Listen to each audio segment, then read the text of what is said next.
Hi, and today I'd like to update the video I produced on using a Retribution Paladin in Mythic and Mythic Plus dungeons. A lot of people found that video really useful, but times have changed with patch 7.1 and also the relative strength of certain abilities has changed as we've been busily upgrading our Ashbringer. Of course, some people will be further ahead than others with their artifact traits, and so I'll try to account for this in the video. I'll be covering talent choices as well as techniques in this guide.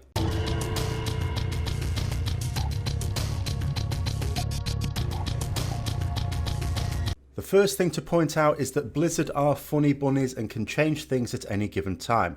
Blizzard developers have been very proactive at making changes during Legion, and more may come. As such, I'd strongly recommend looking through the videos in my Retribution Guides playlist, which is linked in the card in the top right, to keep up to date with these changes. Any other questions that you have about Retribution Paladin in PvE is also likely to be covered in there. Make sure you subscribe to get all the latest updates. The next thing to point out is that for most people, running Mythic dungeons is a timed event in the form of Mythic Plus. As such, I'm going to look at this from the viewpoint of maximising damage throughout the dungeon. This means optimising for trash without losing too much damage on bosses. Fortunately, our single target burst is very strong, so it's actually quite hard to pick talents that will weaken you on bosses. As such, and because trash is what takes the longest, I would advise strong cleave choices for talents. So let's look through each tier of talents. So for level 15, the only choice here is Final Verdict. At the time of preparing this guide, Execution Sentence is a DPS loss in all situations, unless you've only just started the Ashbringer, and even then it's not suitable for dungeons. Consecration can be useful on large AoE packs, but suffers when there is movement. It's also much less effective on smaller packs, and very much so on bosses. So don't even think about this rogue, take Final Verdict for all situations. Next, all three choices here are viable in different situations. If you feel that you have quite low haste, you might want to take Fires of Justice for faster holy power building. If you're comfortable with your haste, which should be the case once it's over 20% really I would think, then I prefer Zeal for dungeons. Try to stand close to as many stacked mobs as possible because the cleave doesn't travel very far. Greater Judgment becomes more powerful once your Ashbringer is buffing Divine Storm, so once you have Divine Tempest and points in Righteous Blade, it might actually be worth considering Greater Judgment, especially for dungeons where you have larger trash packs. A lot of people take Greater Judgment for dungeons and really find it useful. The dungeons that most spring to mind for me include Blackrook Hold and Vault of the Wardens. It's also good against bosses who remain on high health, like Odin and Helya in Halls of Valor and Moat of Souls respectively. So for this you can make your own choice based on these conditions and choose whichever you are most comfortable with. Crowd control is largely ignored for raids, but it is actually pretty important for dungeons. All three talent choices here are viable under certain conditions. However, as people rarely ask you to incapacitate a mob in a pack, Repentance is unlikely to be the choice to take. That being said, if you find that people do like to do this, then it's a great talent for controlling pulling of mobs. Blinding Light is my usual choice because an AoE disorientate can be used to interrupt casts as long as the mob isn't immune to the effect. The damage is also reasonable on a large enough pack, though lower priority than building Holy Power and spending on Divine Storm. Fist of Justice is really good in specific situations where you have an arsehole of a stunnable mob that needs to be controlled as much as possible. This is especially true in Neltharion's Lair with the Pelters, as well as the mobs after the second boss in Moat of Souls. Personally, I generally take Fist of Justice for Neltharion's Lair and sometimes Moat of Souls, and Blinding Light for the other dungeons, but you should choose based on which you think you're going to find the most useful. The next row of talents is where the real change has occurred for me. Up until recently, I'd have said Divine Hammer without any hesitation. It was a DPS increase over the other options on as few as 2 targets, and much more powerful on proper trash packs. Yes, it had a longer cooldown, but I took that into account with regards to the Holy Power generation, and it still came out well ahead. However, a couple of things have changed. First of all, with patch 7.1, Divine Hammer's cooldown is not reduced by haste. However, I strongly suspect this to be a bug, even though I've not been able to get any word from Blizzard on this one way or the other. It may well be that if you're watching this in a few weeks after I upload it, that it's been reduced as normal and runs into contention again.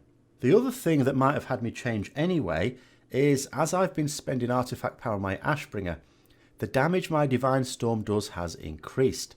This makes Divine Hammer weaker than it was, whether with a haste reduced cooldown or not, because it's generating less holy power, which means that it's doing less divine storm damage. This effect would be even more pronounced if I used Greater Judgment. Because of this, I've taken to using Blade of Wrath in dungeons since patch 7.1. Virtue's Blade I don't think is worth taking because it generates less holy power than Blade of Wrath and has no inbuilt cleave of its own like Divine Hammer. It's only good on bosses, and even then only with higher levels of crit. So the choice here would be between either Divine Hammer, but not really with the cooldown being fixed at 12 seconds, or Blade of Wrath. I'd try both out and see which you prefer. In the defensive row, we essentially have an option of either Word of Glory or Eye for an Eye. Justicar's Vengeance would almost never sensibly be used at this point.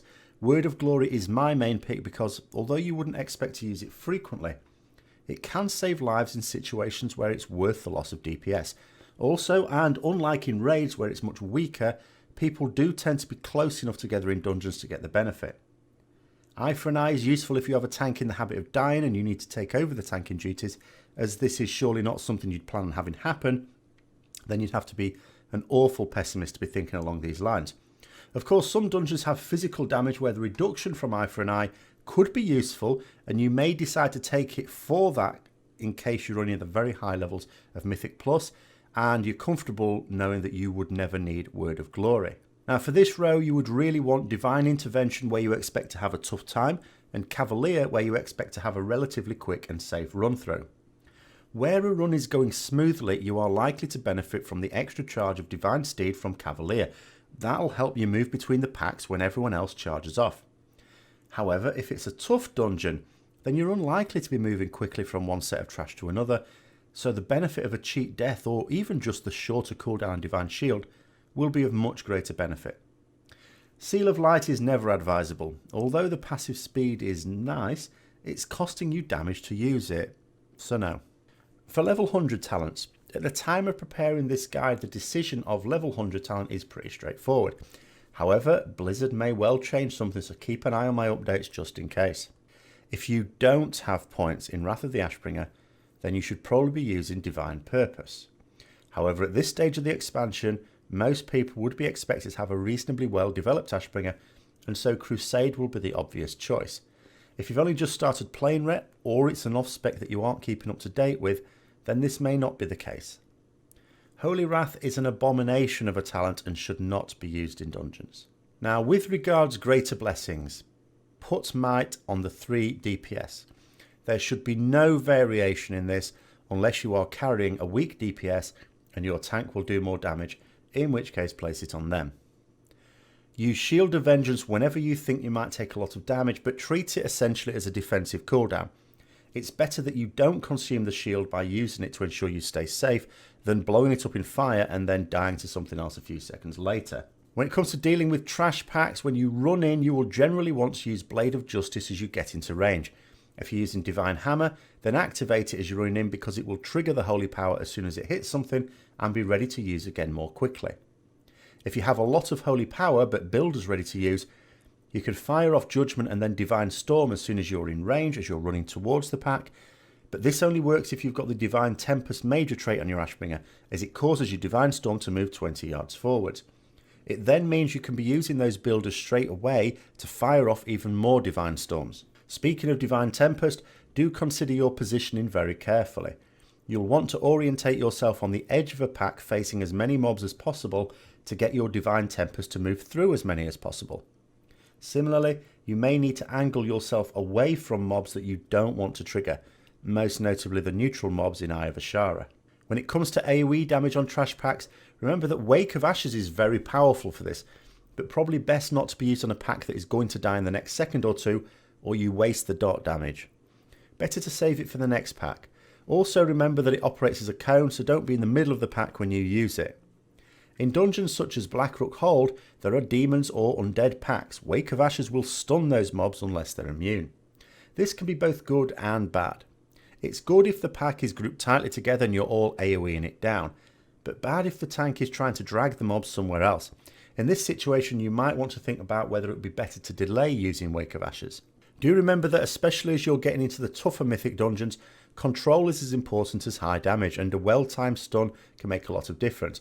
For example, when Necrotic is one of the +7 affixes, tanks sometimes need to kite the mobs to reset their stacks. Being able to stun or even slow them with Hand of Hindrance could be a lifesaver. Now when it comes to cooldown use of Engine Wrath or Crusade, depending on talent choice, you obviously want to make sure that these are available for when you go to a boss. You want to start off with these and be single target focusing the boss as much as possible, unless of course there's a burst phase later in the fight, such as the giant boss in Vault of the Wardens, for example. But generally speaking, you do want to make sure you've got that Crusade, especially if it is Crusade you're taking, at the start of the fight. So how do you need to use it on trash then? Well, you don't just want to use it on bosses necessarily, because you're potentially losing damage there. But when you're doing mythic dungeons, especially when there's lots of different levels and you're doing it with lots of different groups, it's very difficult to get on a handle on how much time you've got before the next boss. My attitude generally to this is, if it's a relatively straightforward run, I don't actually worry about it too much. If it's not, of course, and every second counts, so you do want to kill trash packs as quickly as possible, I might either save it for the bigger or more awkward trash packs. That could include the trash packs that have got the most difficult bosses. Or I might use it within a window. So I plan to use it in a window, use it on either this or this trash pack. And if one of them gives us a lot of trouble or something goes wrong, there's a few dungeons where the trash can suddenly turn on you, such as Black Rookhold. Then you've saved it for that situation. Or potentially Darkheart Thicket if an extra trash pack is pulled, because there's a few trash packs you try and sneak past. In that situation, you've got it to hand. And then let's say you get past the tricky trash packs and you haven't needed to use it, then, but you know you've got a few minutes still before the next boss, use it then anyway. Again, the faster you get these trash packs down, the more likely you are to meet your timer, or meet your timer in terms of getting more chests and therefore a higher upgraded key. Right, so let's finish off with a few of the most commonly asked questions I've been getting. One that I've been getting lots and lots and lots of is in terms of the add-ons that I'm using in these various videos. I use Tell Me When for notifications. I use Elv UI for the overall UI. I've got videos on those, sort of guides on those, in my add-ons playlist. The rotation helper people are referring to is Hakili. There are a few little caveats with using it that I should probably go over, so I'll probably do a video on using that and setting it up, and I would say probably in the next week. Don't expect it necessarily before BlizzCon, but maybe towards the end of next weekend or beginning of next week I'll bring that one out. But yeah, that's Hakili. If you want to look that one up, you can get it on Curse. A couple of other questions. So, should I use TV at 3 Holy Power when Judgment debuff is running during normal rotation? Now, of course, I've gone through rotation priorities in my Essentials guide, but just to clarify on this one, there's a slightly different attitude to spending Holy Power during Crusade, especially Crusade, and outside of Crusade. Outside of Crusade, the usual thing is to build, not necessarily to 5. Obviously, if you're on 4, you're not going to use a Blade of Justice because that's overcapping. But the idea is to use a builder as higher priority than a spender if it won't overcap you on Holy Power. Now, the reason for this is if you always spend Templar's Verdict, let's say it's a single target boss fight, as soon as you can, then that means you're going to be using the builder after you've used the Templar's Verdicts, and then you might get to a situation where you're having to wait for a builder to come off cooldown. Whereas if you use the builders where you can, as soon as you've used them, they're then coming off cooldown. So over the course of a fight, you're going to get more Holy Power by prioritizing the builders. But obviously, you mustn't. It must only be when you're going to get Holy Power out of it. Now, during Crusade, this is not the case. Now, let me explain the reason for this.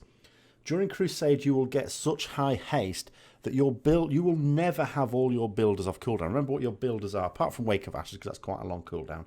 You've got 2 charges of Crusader Strike, and you've got a Blade of Justice. You will never be in a situation, after the first few stacks of Crusade have built up, where they're all going to be off cooldown and you're having to wait for them. there will always be at least one of those things available, and quite frankly, they'll come off cooldown almost as quickly as you spend them in all likelihood. So for that reason, with a Templar's Verdict during Crusade, we spend it as soon as we can. In fact, quite frankly, as I showed you in my opening video, I did the how to open as a Retribution Paladin very recently, and in that, as you see, what I do is I completely ignore a lot of my notifications, and when I see that I've got at least 3 Holy Power, that's what I'm looking at, and it's Templar's Verdict straight away, a build at Templar's Verdict. So that's where the difference is there, and that's the explanation. Hopefully that sort of makes sense there. Another question I had is, how do you feel about the stat priority on the new tier gear? There's a ton of mastery on it. Yes, there is. A couple of things I will say when you get lots of mastery on gear. First of all, I will reiterate again, I've said this before, mastery is not a bad stat. It's just our least good, is a better way of putting it. Remember, it is buffing all those tasty Templar's Verdicts, whilst we've got a Judgment debuff on the target, as well as Divine Storms. And, well, at least, again, on targets that have got the Judgment debuff, which, you know, baseline is 2, but if you've got Greater Judgment, it could be up to 4. So it's not a bad stat, it's just our least good one. So, yes, okay, it is in last position, and it's usually fairly solidly in last position. So is it a concern? Well, yes, I suppose it is, if we're going to end up having to get loads of it. But all I would say is I am not particularly concerned, for 2 reasons. Firstly, Blizzard have already shown that they are going to do regular tuning. They've done this already, and we haven't really got very far into Legion. We've had at least 2, what I would call significant tuning passes, and really there's been several little ones, really. Now, what they would see is, if the fact that we're having, because we're all going to have these tier sets, and if we've all got this lots of mastery and it's affecting the damage we can do, they will just buff our abilities. So I really wouldn't worry about it. The other thing is, the question that it went on to say here, do you think Blizzard will rework the stats at all? I think they want to. I think they want to for a few reasons, not least of which is, as I've already acknowledged, and I sort of did a video on this, they do not have a situation where item level is any indicator of the quality of a piece of gear, which is really bad, and it's very much against their design philosophy. So I absolutely think they'll want to rework stats. I also would suggest, as I noted at the beginning of this video, that I think they also want to rework some of our talents. Remember, for 7.1 they wanted to rework Crusade. There was such a backlash against their proposed change that they halted it for no other reason. They just halted it because of the community backlash on it. They have said that they want to revisit it. This is very likely to not be sooner rather than later. So beware that any changes to Crusade or any other talent could easily, by default, without doing anything to Mastery, improve the strength of Mastery. So it's a wait and see, and just keep it. Obviously, I will do update videos if anything does change, or I should say when it changes, because changes are going to come. This question is really easy. I have the legendary Cloak. Many people hate you now. Well done. Should I still be using Crusade? Yes. You use Crusade. The only real condition for using Crusade is that it will last long enough, and you get that from your Wrath of the Ashbringer points. Once you've got a few points in Wrath of the Ashbringer, whether it's from relics or from points being spent on it, that's when you use Crusade, and that doesn't really, none of the legendaries change that. The legendary Cloak sort of does change a little bit your approach to DPS, but it doesn't change using Crusade. In fact, yeah, Crusade would be really good on that. I know some people think Divine Purpose, because those procs mean you could fire off a couple really quickly, or you've got a bit of control over it, but it's also unreliable. Crusade will still sim ahead, a lot ahead, with the legendary Cloak. Last one, with 7.1 some trinkets got buffed. Maybe the last trinket ranking changed a little bit. In theory it did, yeah, it sort of did a little bit, but in terms of which trinkets were good before patch 7.1 and which are now, still sort of the same. I do aim to update the trinket video, I think, when Trial of the Valors come out. I think that needs to be out for a reset before I come out with a video for that, rather than, otherwise I'll be doing a video every week. And as long as I get the impression that they're in Simcraft as accurately as they can be modelled, then I'm going to hit the Simcraft one weekend and actually go through those, and I'll do an update video then. But I'm waiting for Trial of Valor to have been out for a week, really. At the moment, the advice is still the same. Faulty countermeasure is what you want. Keep running Vault of the Wardens. Try and get it as high item level as you can. It's an excellent trinket, even at relatively modest item level. Even like an 840 to 850 item level faulty countermeasure is better than most other trinkets you can get, whether from raids or dungeons or world busters or whatever. So get that, macro it to your Avenging Wrath. In terms of the other ones that were good, it's still the same as the other ones that were good. Ursoc's Rending Paw is decent. Remember, you get that as a high item level. It's pretty decent. A lot of people attack it. It's not that bad. I got the Ettin's Fingernail, or whatever it's called, off the World Boss from this reset. I got that as an 875. That was upgraded. That's pretty decent. I'm using that now. A fully upgraded Darkmoon Fair trinket is all right. It's not amazing, but it's not bad. It's decent, and it's one you can get. You can just, if you've got the gold for it, that is, you can just get that and upgrade it. The Memento trinket from Maw of Souls, again, if you get that as a decent item level, that's a decent trinket as well. Chaos Talisman from Violet Hold. Of course, you can't do Violet Hold as Mythic Plus, but as a Mythic dungeon, you can do it. You might get upgraded. That's decent as well. So the same sort of ones I said were decent are still decent. The only sort of curveball in this now is that there's a caster trinket off Nethendra, which of course you can't coin. It's not on the Ret loot table, but if it happens to drop and no one else needs it, by all means have a grab of that. For some reason, it's really weird. It seems to do okay. People find that they do okay with it. So that can be worth a punt if you don't really have any of the really good trinkets, or at least you don't have them at very high item level. So hopefully that's answered a few of the very commonly asked questions. Of course, if there are other questions, by all means, ask them in the comments below here, or message me or whatever, and I'll try and get back to you at some point. Apologies if some of these answers come quite late on. I do now get a lot of questions each day. I sometimes miss some out. I don't always have time to go through them, but I've had a little bit of time when I've been able to do that today. So I hope that was useful. If it was, don't forget to like, comment, subscribe, and share with others that might find it useful as well. And until next time, I'll see you later.